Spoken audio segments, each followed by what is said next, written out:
11 जुलाई 2006 मायानगरी मुंबई हर रोज की तरह अपनी रफ्तार में डूबी हुई थी। हर कोई अपने कल की चिंता छोड़ आज की भागदौड़ में लगा था। सुबह होते ही कामकाजी लोग दफ्तर के लिए निकल चुके थे। स्टूडेंट्स को अपनी क्लास पहुंचने की जल्दी थी, तो वही फिल्मी दुनिया में अपना नाम बनाने का सपना देखने वाले न्यू कमर ऑडिशंस की लाइन में खड़े थे। सुबह से दोपहर हुई और फिर दोपहर से शाम। शाम के बाद लोग अपने अपने काम को निपटाकर अपने अपने घरों की ओर लौटने लगे। जितनी तेजी से वो सुबह काम के लिए निकले थे, उतनी ही जल्दी में थके हारे लोग घर लौट रहे थे। कोई मिठाई का डिब्बा लेकर अपने बेटे की मुस्कान के बारे में सोच रहा था, कोई नई नौकरी मिलने की खुशी में फूला नहीं समा रहा था, तो कोई काम न मिल पाने के कारण अपने अधूरे ख्वाबों के बोझ तले डूबा हुआ था। अपनी अपनी दुनिया में गुम सभी लोगों के कदम मुंबई की लोकल ट्रेन की तरफ बढ़ रहे थे। लोकल ट्रेन्स, जिन्हें मुंबई की लाइफलाइन भी कहा जाता है, उस शाम भी लाखों मुसाफिरों की उम्मीदें, थकान और ख्वाबों को लेकर दौड़ रही थी। शाम के 6 बज चुके थे और इस दौरान लोकल ट्रेन्स का पीक आवर होता है। हर रोज की तरह उस दिन भी चर्च गेट रेलवे स्टेशन पर इतनी भीड़ हो चुकी थी कि प्लेटफॉर्म पर पैर रखने तक की जगह नहीं थी। ट्रेनें कुछ कुछ मिनट के गैप में आती जाती रही। जैसे ही ट्रेन रुकती, हजारों लोग प्लेटफॉर्म से बोगियों की तरफ दौड़ लगा देते। पल भर में हजारों लोग जगह की तलाश में तेजी से बोगियों के अंदर दाखिल हो जाते। कोई सीट पर अपनी जगह ले लेता, कोई खड़े खड़े सफर करने को मजबूर होता और सैकड़ों लोग ऐसे भी थे जो जल्दी घर पहुंचने के चक्कर में गेटों पर ही लटक जाते। भीड़, अफरा तफरी और लोकल ट्रेन्स की ये तस्वीर मुंबई के लिए आम थी।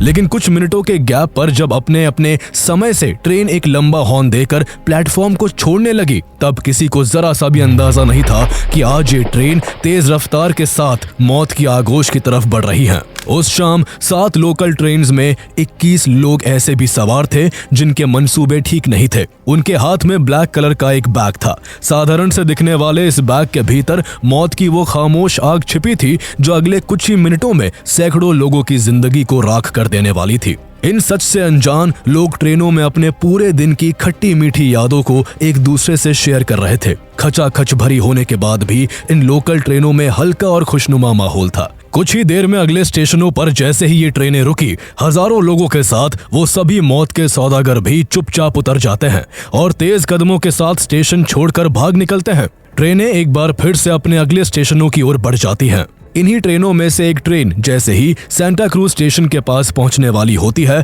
तभी 6:24 पर उसमें एक जोरदार धमाका होता है। कुछ ही सेकंड्स में 9 लोगों की जान चली गई और दर्जनों लोग बुरी तरह से घायल हो गए। पहले लोगों को लगा कि ट्रेन में कोई सिलेंडर ब्लास्ट होने की वजह से यह हादसा हुआ है, लेकिन उनका यह भरम तब टूट गया जब अगले कुछ सेकंड्स में ही बांद्रा खार रोड के बीच तेज रफ्तार से चल रही एक और लोकल ट्रेन में जोरदार विस्फोट हो जाता है। धमाके की आवाज से पूरा इलाका थर्रा उठता है और आसमान काले धुएं से भर जाता है। लोहे की बोगियां टूटकर टेढ़ी हो जाती हैं, सीट्स टूटकर नीचे की ओर धंस जाती है। कोई बोगी के अंदर ही अपनी जान गंवा बैठता है, तो कोई तेज रफ्तार ट्रेन से एक झटके में बाहर जमीन पर गिरकर अपनी जान खो देता है। इस धमाके में 22 मासूम लोग अपने घर पहुंचने से पहले ही दर्दनाक मौत की बाहों में समा जाते हैं। सैकड़ों लोग बुरी तरह से घायल हो जाते हैं। किसी का सर फटता है, किसी के शरीर में ट्रेन के टुकड़े धंस जाते हैं। कोई अपना हाथ गंवा देता है, तो कोई भारी चोट लगने से कोमा में चला जाता है। एक झटके में खुशनुमा माहौल दर्द भरी चीख पुकार में बदल जाता है। खून से सनी ट्रेन की बोगियां, उसमें कटी फटी लाशें और उन पर बिखरे हुए वो मिठाई के डिब्बे जिन्हें लोगों ने खुशियां बांटने के लिए खरीदा था। हर तरफ यही मंजर था। भगदड़ थी, दर्द था, लाशें थी और घायल होकर सैकड़ों करहाते लोग थे। लेकिन ये तो बस एक शुरुआत थी। धमाकों का ये सिलसिला यही नहीं रुकता। मुंबई की लाइफलाइन कहलाने वाली लोकल ट्रेनें आज आग का गोला बन चुकी थी। इन 2 धमाकों के केवल 1 मिनट बाद 6:25 पर जैसे ही एक लोकल ट्रेन जोगेश्वरी स्टेशन के प्लेटफॉर्म नंबर 1 पर आकर रुकती है, उसमें दिन का तीसरा धमाका हो जाता है। उसके अगले ही मिनट 6:26 पर चर्च गेट बोरीवली की एक और लोकल जब माहिम जंक्शन के प्लेटफॉर्म नंबर 3 पर आकर रुकी, उसमें दिन का चौथा धमाका होता है। ट्रेन के प्लेटफॉर्म पर होने की वजह से ये दोनों धमाके सबसे ज्यादा खतरनाक थे। धुएं के गुबार में कुछ भी दिखाई नहीं दे रहा था। दोनों जंक्शंस पर भगदड़ मच चुकी थी। ट्रेन की बोगियों के अंदर का मंजर किसी युद्ध के मैदान से कम नहीं था। हर तरफ बस खून, चीखे, टूटे फूटे शरीर और लाशें थी। तीसरे धमाके में 28 और चौथे में 43 लोग अपनी जिंदगी खो बैठे। 3 मिनट के भीतर 4 अलग अलग ट्रेनों में धमाके की खबर से पूरा इलाका सहम उठता है। रेलवे स्टेशन के अधिकारियों के दफ्तरों की फोन की घंटियां घनघनाने लगती है। किसी को कुछ समझ नहीं आ रहा था ये क्या और क्यों हो रहा है, लेकिन अफरा तफरी के उस माहौल में कोई रिस्पॉन्स देने से पहले ही 3 मिनट बाद फिर से 6:29 पर मीरा रोड और भयंडर के बीच फुल स्पीड से ट्रैवल कर रही एक और लोकल ट्रेन में 5वां धमाका होता है और पल भर में 31 लोग अपनी जान खो देते हैं। अब लोग समझने लगे थे कि ये कोई हादसा नहीं बल्कि सोचा समझा आतंकी हमला है। ट्रेनों में सवार लाखों लोगों के अंदर अब डर पैदा हो गया था कि कहीं अगला धमाका उनकी ट्रेन में ही ना हो जाए। किसी को कुछ भी नहीं पता था कि अगला धमाका कहां होगा और आतंक का ये खेल कब खत्म होगा। सबके अंदर 1993 मुंबई सीरियल ब्लास्ट की यादें ताजा हो गई थी, जब मुंबई में कुछ ही वक्त के अंदर अलग अलग जगहों पर 12 बॉम्ब ब्लास्ट हुए थे। दिन और तारीख भले ही अलग थी, लेकिन खौफ का मंजर आज भी बिल्कुल उसी दिन के जैसा था। ट्रेन में सवार लोगों की सांस अटकी हुई थी, लेकिन इससे पहले कि लोग कुछ और समझ पाते, सिर्फ 1 मिनट बाद 6:30 पर Churchgate Virar local train जो उस वक्त माटुंगा रोड और माहिम जंक्शन के बीच ट्रैवल कर रही थी, उसमें दिन का 6वां धमाका हो जाता है और 28 लोग अपनी जिंदगी से हाथ धो बैठते हैं। अब तक पूरे शहर में हड़कंप मच चुका था। 6 मिनट में 6 धमाकों की दर्दनाक खबर ने पलक झपकते ही टीवी, रेडियो और मोबाइल के जरिए पूरे देश को हिला दिया। मुंबई पुलिस ने तुरंत वेस्टर्न रेलवे के सभी स्टेशनों पर हाई अलर्ट जारी कर दिया। पुलिस को मोबिलाइज किया गया। हजारों पुलिसकर्मी घटना स्थलों की तरफ रवाना हुए, लेकिन दिक्कत ये थी, जैसे ही पुलिस एक धमाके की जगह पहुंचने के लिए निकलती, अगले ही पल किसी दूसरी जगह से धमाके की खबर आ जाती। हर फोन कॉल में मौत की चीखें थी। ट्रेनों के अंदर और बाहर बिखरी हुई लाशें थी और बचे हुए लोगों के चेहरे पर डर, गुस्सा और बेबसी थी। 6वें धमाके के बाद जब 5 मिनट बीत जाते हैं और अगला धमाका नहीं होता, तो लोग थोड़ी राहत की सांस लेते हैं। उन्हें लगता है कि मौत का ये खेल शायद अब खत्म हो गया है, लेकिन अगले ही पल 6:35 पर चर्च गेट विरार लोकल की एक और ट्रेन जो बोरीवली इलाके से गुजर रही थी, उसमें उस दिन का 7वां धमाका होता है और 26 और लोग अपनी जान गंवा बैठते हैं। केवल 11 मिनट के अंदर 7 धमाके हो चुके थे, जिनमें 209 लोग अपनों से हमेशा के लिए बिछड़ गए और 700 से ज्यादा लोग बुरी तरह से घायल हो गए। मुंबई की रफ्तार जो कभी नहीं रुकती थी, आज मौत के खौफ के आगे ठहर गई थी। ये सभी बम धमाके मुंबई की वेस्टर्न रेलवे लाइन पर चलने वाली लोकल ट्रेनों में किए गए थे। आतंकियों ने इन धमाकों के लिए प्रेशर कुकर बॉम्ब्स का इस्तेमाल किया था। इस तरह के बम विस्फोट भारत में इससे पहले कभी नहीं हुए थे। हर बम को 7 लोकल ट्रेन के फर्स्ट क्लास कंपार्टमेंट में रखा गया था। ये बॉम्ब्स लोकल ट्रेनों की भीड़, रफ्तार, लोकेशन और टाइमिंग को देखते हुए टाइमर से फिट किए गए थे। अब धमाकों का सिलसिला तो थम गया था, लेकिन सवाल ये था कि आखिर वो लोग थे कौन जिन्होंने इतने वेल प्लान तरीके से इन 7 ट्रेनों में ये बॉम्ब ब्लास्ट किया था। इन सीरियल ब्लास्ट का मास्टरमाइंड कौन था और आखिर ये घिनौनी साजिश कब, क्यों और कैसे रची गई। 11 July 2006, a date that remains etched in the hearts of every Mumbaiker. A string of powerful blasts rocked India's financial capital, Mumbai. After jumping from the train, what I could see was that there were dead bodies, people were injured, they had lost their hands, legs. More than 200 people were killed and about 700 were injured. Till date, the 2006 Mumbai train bombing remains a devastating episode in Mumbai's entire history. Mumbai train blast की जड़ें साल 2002 के गोधरा कांड और उसके बाद फैले दंगों से जुड़ी हैं। दरअसल 27 फरवरी 2002 को गुजरात के गोधरा स्टेशन के पास साबरमती एक्सप्रेस के कोच नंबर S6 में कुछ एक्सट्रीमिस्ट द्वारा आग लगा दी गई थी। इस कोच में अयोध्या से लौट रहे कार सेवक सवार थे। आग की चपेट में आकर 59 कार सेवकों की जान चली गई। इसके बाद पूरे गुजरात में कम्युनल दंगे भड़क उठे, जिसमें सैकड़ों हिंदू और मुस्लिम मारे गए। दंगे भले ही कुछ दिनों में शांत हो गए थे, लेकिन students Islamic movement of India यानी सिमी जैसा टेररिस्ट ऑर्गेनाइजेशन इसे कभी नहीं भूला। यह आतंकी संगठन इस दंगे में मारे गए मुस्लिमों के लिए गुजराती हिंदुओं को दोषी मानकर बदले की आग में जलता रहा। सिमी पहले से ही भारत सरकार से बदला लेने को बेकरार था। क्योंकि उसे 2001 में ही भारत सरकार ने स्टूडेंट ऑर्गेनाइजेशन की आड़ में भारत में लगातार आतंकी गतिविधियों को अंजाम देने की वजह से बैन कर दिया था। इसी वजह से सिमी के कट्टरपंथियों ने भारत में आतंक फैलाने के लिए अपनी एक दूसरी ब्रांच इंडियन मुजाहिदीन की शुरुआत की। इंडियन मुजाहिदीन 2002 के गुजरात दंगों का बदला लेने के लिए पाकिस्तान के आतंकी संगठन लश्कर-ए-तायबा से कांटेक्ट में आया।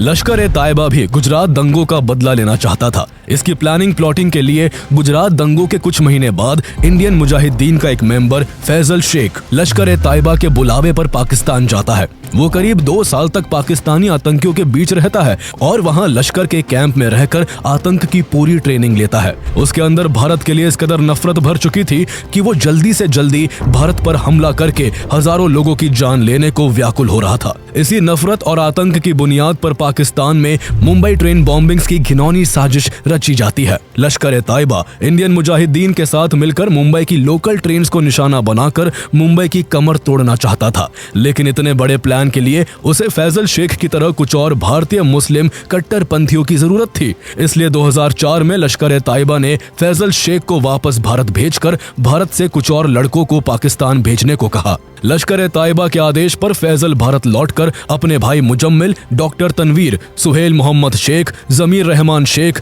मोहम्मद अली और कमाल अंसारी को पाकिस्तान भेजता है। ये सभी लोग महीनों तक बहावलपुर और मुजफ्फराबाद के आतंकी कैंपों में हथियार और विस्फोटक की ट्रेनिंग लेते हैं। ट्रेनिंग के बाद उन्हें वापस भारत जाकर मुंबई की लोकल ट्रेनों की रेकी का काम सौंप दिया जाता है। इस बीच लश्कर-ए-तायबा ये भी तय करता है कि इस हमले में पाकिस्तानी आतंकियों को भी शामिल किया जाएगा। इसी को लेकर मार्च 2006 में लश्कर-ए-तायबा और इंडियन मुजाहिदीन के चीफ पाकिस्तान के पंजाब प्रांत के बहावलपुर में एक बार फिर मिलते हैं। इस गुप्त बैठक की मेजबानी लश्कर का सीनियर कमांडर आजम चीमा अपने घर पर करता है और यही तय होता है कि मुंबई की लोकल ट्रेनों में बॉम्ब ब्लास्ट करने के लिए खुद आजम चीमा की देखरेख में लड़कों को ट्रेनिंग दी जाएगी। उसे पूरे 50 लड़कों को तैयार करने का काम मिलता है, जिनमें इंडियन मुजाहिदीन और लश्कर दोनों के लोग होंगे। अपने आका के आदेश पर आजम तुरंत काम पर लग जाता है। इसके बाद इंडियन मुजाहिदीन अपने कुछ और लड़कों को पाकिस्तान पहुंचाता है, जो कराची, फिर वहां से इस्लामाबाद और फिर मुजफ्फराबाद के उम्मुल कुरा कैंप पहुंच जाते हैं। उम्मुल कुरा कैंप में पहले से ही कुछ पाकिस्तानी दौरे आम की ट्रेनिंग कर रहे होते हैं, इसलिए लश्कर-ए-तायबा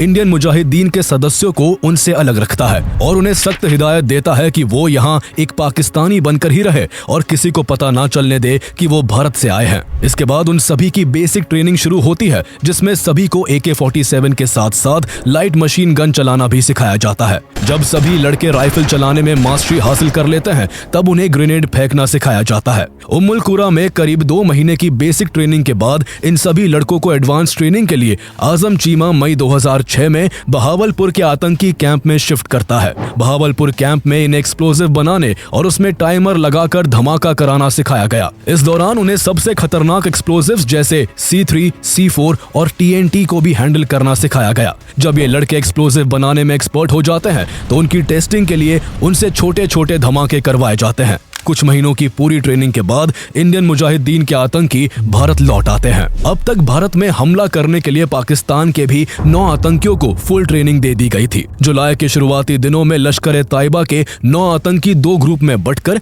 इंडियन मुजाहिदीन की मदद से भारत में घुसपैठ करते हैं। पहले ग्रुप के 6 पाकिस्तानी आतंकी बांग्लादेश के रास्ते मुंबई पहुंचते हैं, जबकि दूसरे ग्रुप के 3 पाकिस्तानी आतंकी नेपाल के रास्ते मुंबई आते हैं।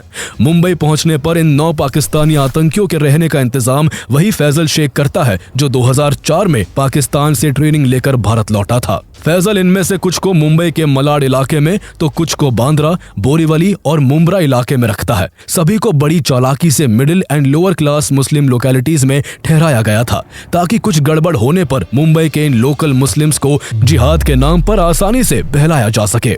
इसी दौरान इंडियन मुजाहिदीन के आतंकी लगातार मुंबई लोकल ट्रेनों की रेकी भी कर रहे होते हैं। उन्हें जल्द ही एक बात समझ में आ जाती है कि मुंबई की लोकल ट्रेनें एकदम टाइम पर चलती है। लोकल ट्रेन लेट ना हो, इसलिए कभी कभी राजधानी जैसी ट्रेनों को भी रोक दिया जाता है। उन्होंने ये भी जाना कि इन लोकल ट्रेनों के जरिए डेली लाखों लोग ट्रैवल करते हैं और शाम के वक्त इनमें सबसे ज्यादा भीड़ रहती है। इन सारी बातों को मद्देनजर रखते हुए लोकल ट्रेन्स में बॉम्ब प्लांट करने की तैयारी शुरू होती है, जिसने मुंबई की रफ्तार को हमेशा के लिए एक खौफ में बदल दिया। पाकिस्तान में बैठे लश्कर-ए-तायबा के हैंडलर आजम चीमा की अगुवाई में 20 किलोग्राम RDX गुजरात के कांडला पोर्ट के जरिए मुंबई भेजा जाता है।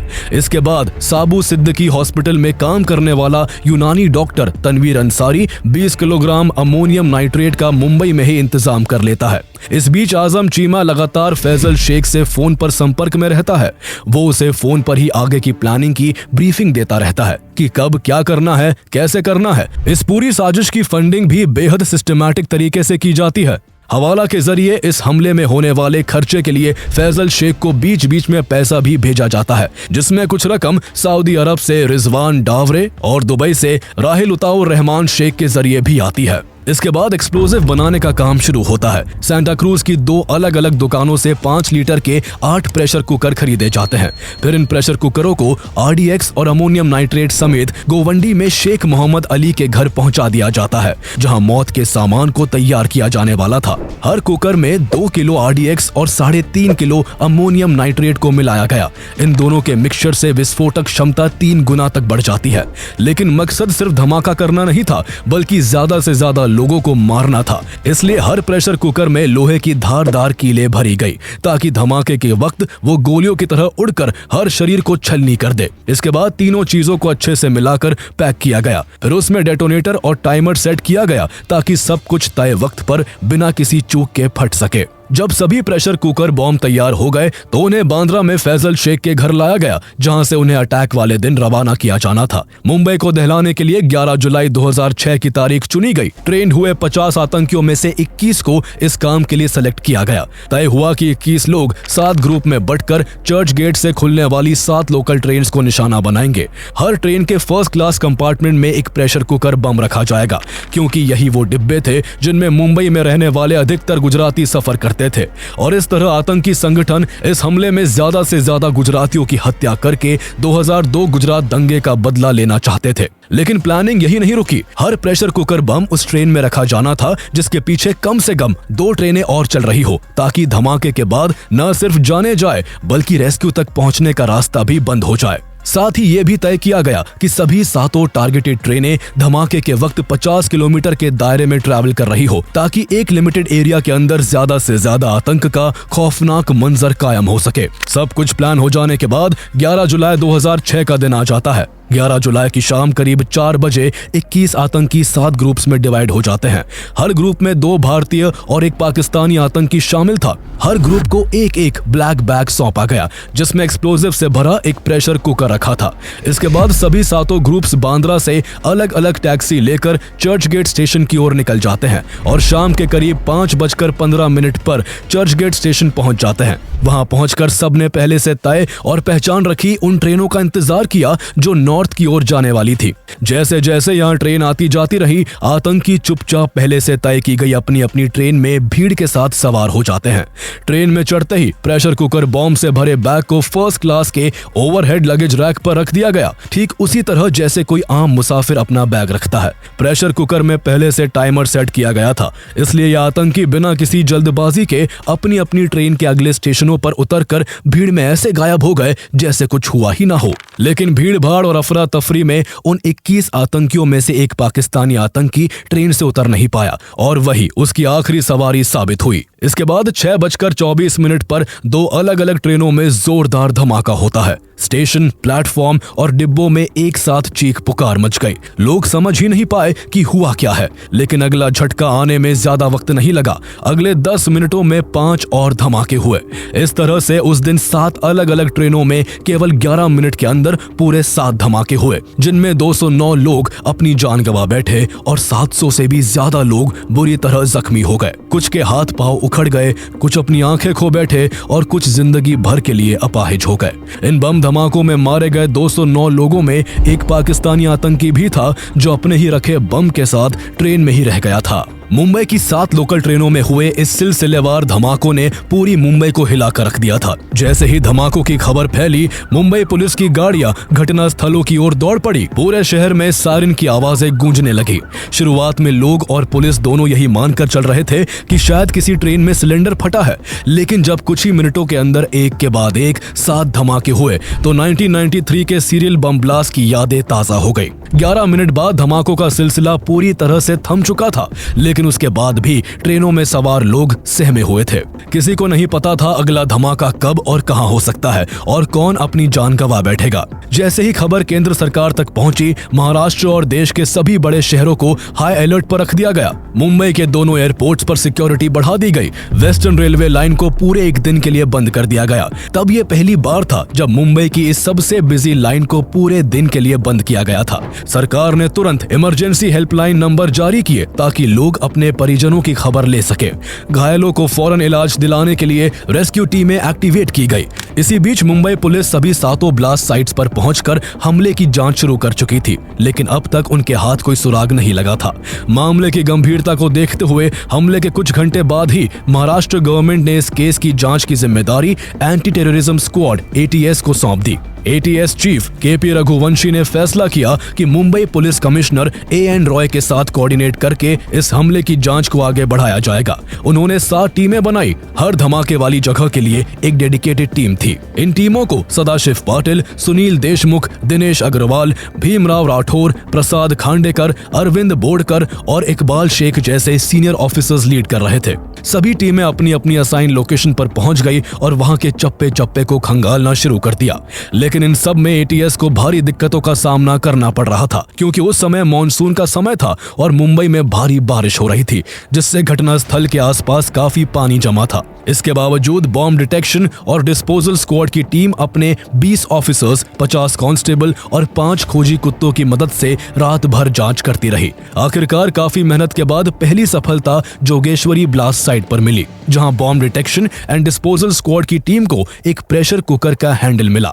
इसके बाद आगे की जांच में पुलिस को धमाकों वाली 7 साइट से ऐसे ही प्रेशर कुकर के हैंडल के एविडेंसेस मिले। इससे पुलिस को पता चल सका कि धमाके प्रेशर कुकर बम से किए गए थे। अब जांच को आगे बढ़ाने की दिशा मिल चुकी थी। पुलिस ने फौरन उन दुकानों का पता लगाना शुरू किया जहां से ये कुकर खरीदे गए थे। जांच में पता चला कि सभी प्रेशर कुकर कंचन कंपनी के थे, जिन्हें सांता क्रूज की 2 अलग-अलग दुकानों से आतंकियों ने हमले से कुछ दिन पहले खरीदा था। इसी दौरान धमाके में इस्तेमाल किए गए विस्फोटकों के अवशेष भी मिले, जिसकी फॉरेंसिक लैब में जांच करवाई गई, जिसमें पता चला कि धमाकों के लिए आतंकियों ने RDX और अमोनियम नाइट्रेट का इस्तेमाल किया था। हमले के 3 दिन बाद पाकिस्तान बेस्ड टेररिस्ट ऑर्गेनाइजेशन लश्कर-ए-कहार ने इन धमाकों की जिम्मेदारी ली और एक स्टेटमेंट जारी करते हुए कहा कि ये धमाके गुजरात और कश्मीर में मारे गए मुसलमानों का बदला लेने के लिए किए गए थे। लश्कर-ए-कहार ने यह भी दावा किया कि ये धमाके एक बड़े प्लान का हिस्सा थे, जिसमें Mumbai international airport, gateway of India, Agra का ताजमहल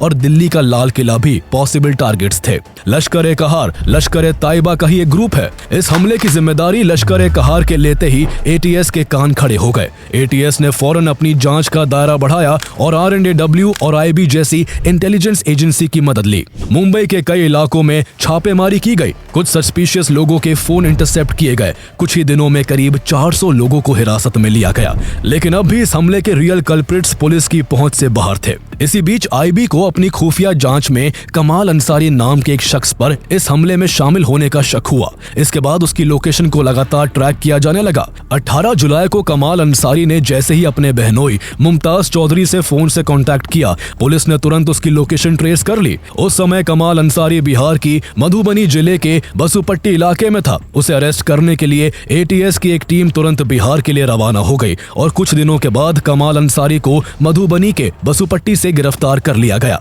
उसके बहनोई मुमताज चौधरी को भी नवी मुंबई से अरेस्ट किया गया, पर पुलिस की जांच में वो बेदाग साबित हुआ। लेकिन कमाल अंसारी से पूछताछ करने पर पुलिस का शक उस पर और भी गहरा हो गया। जब पुलिस ने उससे सख्ती से पूछताछ की तो वो थोड़ी ही देर में टूट गया। उसने न सिर्फ हमले में खुद के शामिल होने की बात कबूल की, बल्कि साजिश से जुड़े कई और नाम भी उगले। अब धीरे धीरे पूरे नेटवर्क की परतें खुलने लगी थी और पुलिस के सामने साजिश की तस्वीर साफ होती जा रही थी। ATS की जांच का अगला निशाना रहील शेख बना, जो पहले से ही 2005 के दिल्ली धमाकों में वांटेड था। रहील की तलाश में ATS ने सिमी से जुड़े फिरोज देशमुख को पकड़ा, जिसने बताया कि रहील शेख ने उससे मई 2006 में 15,000 रुपए ये कहते हुए उधार लिए थे कि ये पैसे तुम्हें कुछ महीनों में नोमन नाम का एक आदमी लौटा देगा। इसी बेस पर ATS ने नोमन को भी ट्रैक कर धर दबोचा, जो पुलिस को फैजल शेख तक ले गया, जो इस हमले का मेन कॉन्स्पिरेटर था। 27 जुलाई को फैजल शेख को मुंबई से गिरफ्तार कर लिया गया। उसके घर से 26,000 सऊदी रियाल्स भी बरामद हुए। जांच में सामने आया कि इस हमले के खर्चे के लिए फैजल को उसके पाकिस्तानी आकाओं ने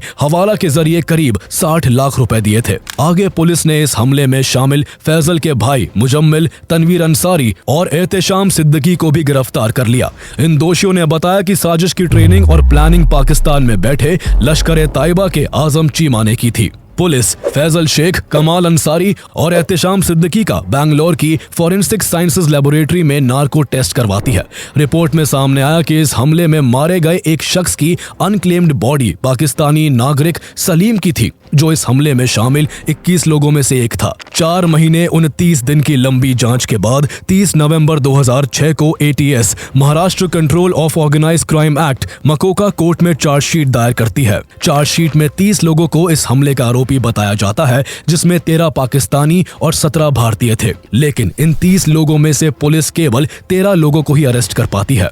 2007 में गिरफ्तार किए गए 13 आरोपियों के खिलाफ मकोका कोर्ट में सुनवाई शुरू होती है। लेकिन जैसे ही कार्रवाई शुरू होती है, इसके कुछ दिनों बाद ही 21 जून 2007 को इन आरोपियों के वकील सुप्रीम कोर्ट का रुख करते हैं और मकोका की कॉन्स्टिट्यूशनल वैलिडिटी को ही चुनौती दे देते हैं। इसका सीधा फायदा आरोपियों को मिलता है और फरवरी 2008 में सुप्रीम कोर्ट इस मामले में मकोका कोर्ट की सुनवाई पर रोक लगा देता है। इसी दौरान साल 2009 में इंडियन मुजाहिदीन का एक मेंबर सादिक शेख, जो पहले से ही इंडियन मुजाहिदीन के कई केसों में गिरफ्तार था, वो इस केस को भटकाने के लिए पुलिस कस्टडी में ही एक इंग्लिश न्यूज़पेपर इंडियन एक्सप्रेस को इंटरव्यू देता है। इस इंटरव्यू में वो बताता है कि इन धमाकों के पीछे केवल और केवल इंडियन मुजाहिदीन का हाथ था। उसने आगे बताया कि वो और उसके 4 साथी इस हमले की प्लानिंग में शामिल थे और 5 ट्रेनिंग के लिए पाकिस्तान गए थे। उन सब ने वहां से भारत लौटने के बाद मुंबई की लोकल ट्रेन्स का टाइम टेबल लिया और पहले से ही फर्स्ट क्लास का पास बनवा लिया। 11 जुलाई 2006 की सुबह उन्होंने 7 प्रेशर कुकर में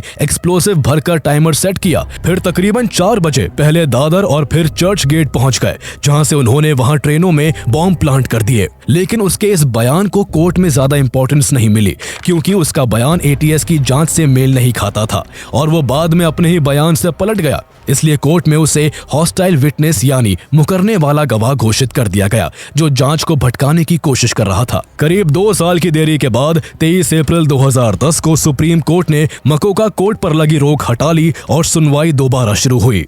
इस दौरान ATS और मुंबई पुलिस पर भी आरोप लगे कि उन्होंने कुछ निर्दोष लोगों को भी जबरदस्ती इस केस में फंसा दिया है और उन्हें 3rd डिग्री टॉर्चर देकर जबरदस्ती उनसे जुर्म कबूल करवाया है। इन आरोपों के कारण कोर्ट ने इस केस में बेहद सतर्कता से सुनवाई की और मामला लंबा खिंच गया। ATS ने इन 13 आरोपियों के खिलाफ कोर्ट में करीब 200 गवाह पेश किए। वही आरोपियों ने भी अपने बचाव में करीब 50 गवाहों को बुलाया। ट्रेन ब्लास्ट के करीब 8 साल बाद अगस्त 2014 में इस केस की सुनवाई पूरी हुई और आखिरकार 11 सितंबर 2015 को मकोका कोर्ट के जज YD शिंदे ने 13 में से 12 आरोपियों को इस मामले में दोषी करार दिया। एक आरोपी अब्दुल वाहिद को सबूतों के अभाव में बरी कर दिया गया। उस पर आरोप था कि उसने पाकिस्तानी आतंकियों को अपने घर में पनाह दी थी, लेकिन ATS इस आरोप को कोर्ट में साबित नहीं कर पाई थी। इसके बाद मकोका कोर्ट ने 30 सितंबर 2015 को 12 दोषियों में से फैजल शेख, आसिफ खान, कमाल अंसारी, एहतेशाम सिद्दीकी और नवीद खान को फांसी की सजा सुनाई। इन 5 को ट्रेन में बम प्लांट करने का दोषी पाया गया। बाकी के 7 दोषियों मोहम्मद साजिद अंसारी, मोहम्मद अली, डॉक्टर तनवीर अंसारी, माजिद शफी, मुजम्मिल शेख, सोहेल शेख और जमीर शेख को बम बनाने में मटेरियल और लॉजिस्टिक सपोर्ट देने का दोषी मानते हुए उम्र कैद की सजा सुनाई गई। हालांकि इन 12 दोषियों ने मकोका कोर्ट के इस फैसले को बॉम्बे हाई कोर्ट में चैलेंज किया। करीब 9 साल बाद 31 जनवरी 2025 को बॉम्बे हाई कोर्ट की स्पेशल बेंच ने इस मामले में दोषियों की अपीलों पर सुनवाई पूरी की, लेकिन अभी तक अंतिम फैसला नहीं सुनाया गया है। ये कितने बड़े दुर्भाग्य की बात है कि इस हमले के 19 साल बीत जाने के बाद भी दोषियों को उनके किए की सजा नहीं मिल सकी है। जिन 21 आतंकियों ने ट्रेन में बॉम्ब ब्लास्ट किए थे, उनमें से एक की धमाके में ही मौत हो गई थी और केवल 5 लोग ही पुलिस की पकड़ में आ सके। उन 5 को 10 साल पहले ही फांसी की सजा सुनाई गई थी, लेकिन हमारा जुडिशरी सिस्टम आज भी उन्हें फांसी के फंदे से नहीं लटका पाया है। सबसे हैरानी की बात यह है कि उन 21 टेररिस्ट में से 15 लोग आज 19 साल बाद भी पुलिस की गिरफ्त से बाहर है और खुली हवाओं में सांस लेकर इंडियन जुडिशरी और सिक्योरिटी सिस्टम की नाकामियों पर मुस्कुरा रहे हैं। इन सब के बीच 2006 के मुंबई ट्रेन सीरियल ब्लास्ट में मारे गए 209 मासूम लोगों के परिवार को आज भी कोर्ट के फैसले और न्याय का इंतजार है।